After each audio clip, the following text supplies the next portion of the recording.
Радостная новость для мусульман Чеченской Республики и регионов России. Духовное управление мусульман Чеченской Республики объявляет об организации поездок в святые места Палестины. Любой желающий имеет возможность посетить первую киблу и третью по счету святыню мусульман мечеть Аль-Акса в Иерусалиме. Место, куда посланник Аллаха, саллаллаху алейхи вассалям, был перенесен и оттуда вознесен на небеса 27-ю ночь месяца Раджаб. Об этом событии Аллах в Коране говорит, смысловой перевод: «Свят тот, кто перенес своего раба, чтобы показать ему некоторые знамения наших, из заповедной мечети Аль-Машид Аль-Харам, мечеть отдаленную Аль-Машид Аль-Акса, окрестности которой мы благословили. Он Всевышний, слышащий, видящий».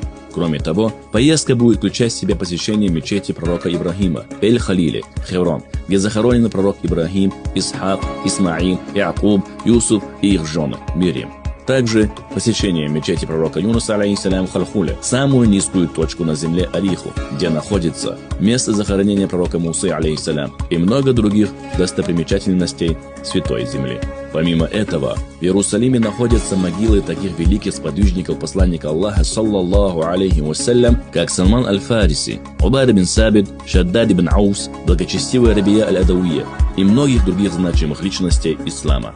Вас будет сопровождать квалифицированный гид и богослов, который будет знакомить вас со святыми местами и рассказывать о событиях, происходившими в тех местах.